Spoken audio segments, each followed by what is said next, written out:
नमस्कार, आप सभी को तिब्बत टीवी के हिंदी प्रसारण में स्वागत है। तिब्बत टीवी के साप्ताहिक हिंदी समाचार में हम दर्शकों को परम पावन दलाई लामा, वर्तमान तिब्बत के परिस्थिति, निर्वासन में तिब्बत तथा तिब्बत मुक्ति साधना के संदर्भ में वैश्विक कार्यक्रमों का जानकारी उपलब्ध कराते हैं। आपके साथ मैं हूं तेंजिन पेलजोर। देखिए इस सप्ताह के प्रमुख खबर। परम पावन दलाई लामा जी का दक्षिण पूर्व एशिया के युवा पीढ़ी के साथ वार्ता।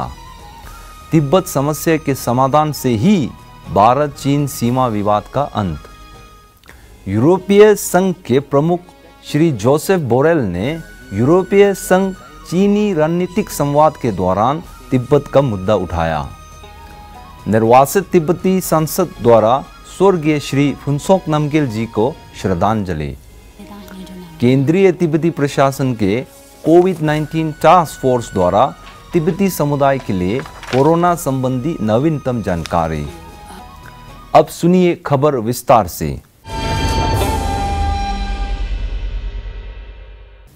इसी 7 जून 2020 को परम पावन दलाई लामा जी ने धर्मशाला स्थित अपने निवास से दक्षिण पूर्व एशिया की युवा पीढ़ी के साथ ऑनलाइन वार्ता की। इस ऑनलाइन वार्ता का संचालन सिंगापुर स्थित तिब्बती बौद्ध केंद्र के श्रीमती विनी नो ने किया था।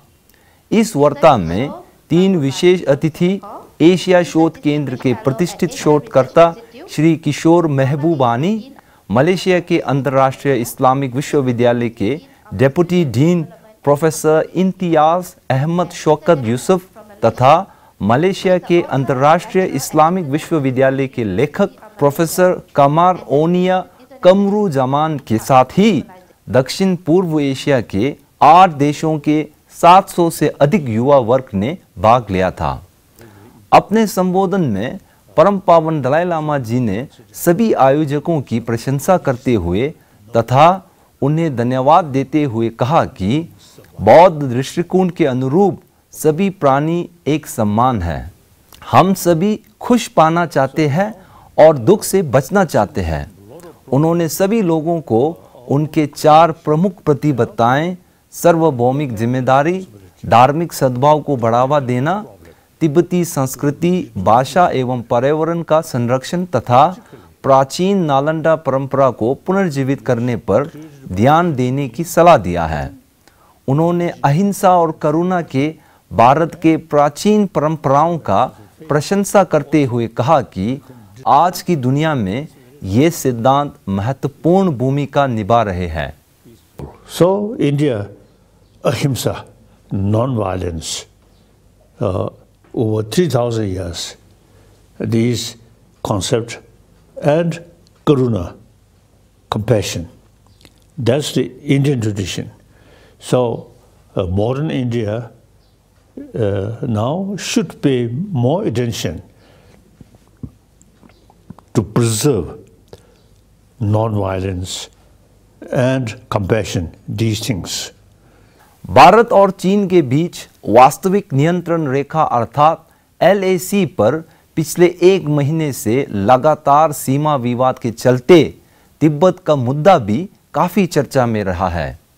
इस संदर्भ में केंद्रीय तिब्बती प्रशासन के सिक्योंग डॉक्टर लोब्सांग सांगे को भारत के प्रसिद्ध न्यूज समाचार channel Rajya Sabha TV, Republic TV, India today तथा TV9 भारतवर्ष ने ऑनलाइन साक्षात्कार के लिए आमंत्रित किया था।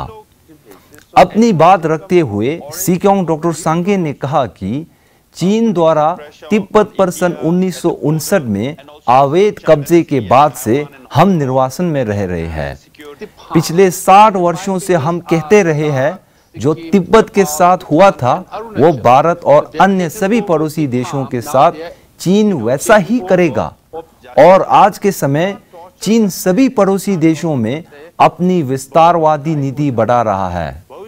इसीलिए जब तक तिब्बत समस्या का समाधान नहीं होता तब तक भारत चीन सीमा पर तनाव बना रहेगा।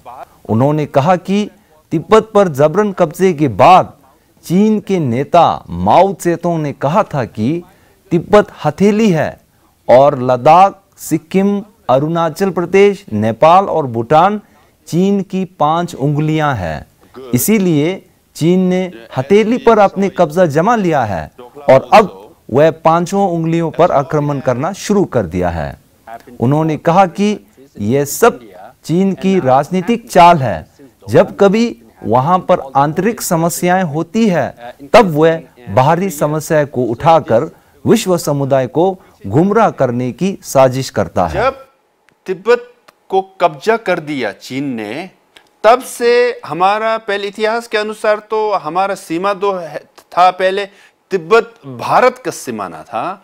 आजकल अब चीन भारत का सीमाना हो गया। जब चीन भारत का सीमाना हो गया तब से ये दुर्घटना हो रहा है कि नहीं? तो 1960 में ही जब चीन ने तिब्बत को कब्जा कर लिया, उसी समय माओ त्से-तुंग और चीन का लीडर लोग, नेता लोग ने कहा है कि तिब्बत हथेली है, पाम है और 5 अंगूठा है, वो है लद्दाख है, सिक्किम है, नेपाल है, भूटान है, अरुणाचल है। पहले हमें पाम को कैप्चर करना चाहिए, उसके बाद 5 उंगली को कब्जा करना चाहिए। तो वो 60 साल पहले जो कहा था वो कर रहा है अभी। इसलिए अभी ना लद्दाख में है, सिक्किम में है, अरुणाचल में, हिमाचल में इनकर्शन होते रहता है हर साल। ये क्यों? उनका स्ट्रेटजी है पाम और 5 फिंगर्स, इसके ऊपर चल रहा है। तो हम तो यही मानते हैं कि परम पावन दलाई लामा जी ने कई बार कहा है कि तिब्बत को जोन ऑफ पीस बनाओ और भारत और चीन के बीच में शांति होगा और बॉर्डर को सैनिक से मुक्त डिमिलिटराइज जोन कर दो। वो होंगे तो परपेचुअल परमानेंट शांति होंगे, क्योंकि ये परम पावन दलाई लामा जो कहा वो इतिहास के अनुसार भी वैसे ही था। गत 7 जून 2020 को Italy Tibet association, Italy Tibet समुदाय और अन्य संगठन के संयोजन में तिनानमेन स्क्वायर पर नरसंहार की 31वीं वर्षगांठ पर धरना प्रदर्शन का आयोजन किया गया था। इस अवसर पर इटली के पूर्व राजदूत एवं वित्त मंत्री श्री गैलियो तेरजी ने अपने संबोधन में कहा कि चीन के नरसंहार के एजेंडे का पहला शिकार तिब्बत हुआ था। उन्होंने कहा कि चीनी शासन के अंतर्गत तिब्बत में लाखों तिब्बतियों की जान गई है और हजारों मठों को विनाश कर दिया गया है। वर्तमान में चीनी कम्युनिस्ट पार्टी ने तिब्बत के अंदर स्थायी रूप से 5 लाख से अधिक सैनिक तैनात किया है। उन्होंने कहा कि चीनी शासक तिब्बत की सांस्कृतिक विरासत, भाषा, धर्म तथा उनकी पहचान को मिटाने के लिए हर संभव प्रयास कर रही है। इसी प्रकार एक अन्य अवसर पर यूरोपियन संघ के उच्च प्रतिनिधि श्री जोसेफ बोरेल द्वारा चीन के साथ रणनीतिक संवाद में तिब्बत का मुद्दा एवं तिब्बत तथा अन्य पीड़ित व्यक्तियों का मामला उठाया। सबसे महत्वपूर्ण बात है कि श्री जोसेफ का यूरोपियन संघ के विदेश मामले के प्रमुख का पद संभालने के बाद उनकी चीन के साथ यह पहली रणनीतिक वार्ता थी। We expect to hold our usual human rights dialogue as soon as physical meetings will resume, but nevertheless, we raise a number of important human rights issues, including the situation in Xinjiang and Tibet, and also raise an important number of individual cases.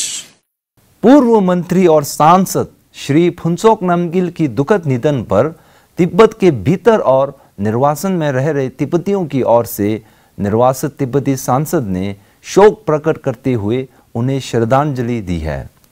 Tibet मुक्ति साधना के सक्रिय समर्थक स्वर्गीय श्री फुनसोक जी के योगदान को याद करते हुए उनके निधन को अपूरणीय क्षति बताया है। साथ ही निर्वासित तिब्बती संसद मृत आत्मा की शांति हेतु उनके परिजनों के प्रति गहरी संवेदना प्रकट की है। केंद्रीय तिब्बती प्रशासन के कोविड-19 टास्क फोर्स ने तिब्बत टीवी ऑनलाइन के माध्यम से साप्ताहिक प्रेस ब्रीफिंग के दौरान तिब्बती समुदाय को कोरोना संबंधी नवीनतम जानकारी दी है। इस अवसर पर स्वास्थ्य विभाग के संयुक्त सचिव श्रीमती छिरिंग यूडन और कोविड-19 टास्क फोर्स समिति के प्रतिनिधि डॉक्टर छिरिंग सामजू शामिल थे। प्रेस वार्ता को संबोधित करते हुए डॉक्टर छिरिंग ने कहा कि भारत में अब तक तिब्बती समुदाय में कोरोना संक्रमित 8 मामले सामने आए हैं। उसी प्रकार नेपाल तथा भूटान में अब तक कोई तिब्बती इस महामारी से संक्रमित होने की जानकारी नहीं मिली है। उन्होंने कहा कि भारत सरकार तथा केंद्रीय तिब्बती प्रशासन द्वारा निर्धारित निर्देशों का तिब्बतन सेटलमेंट में पूरी तरह से पालन किया जा रहा है।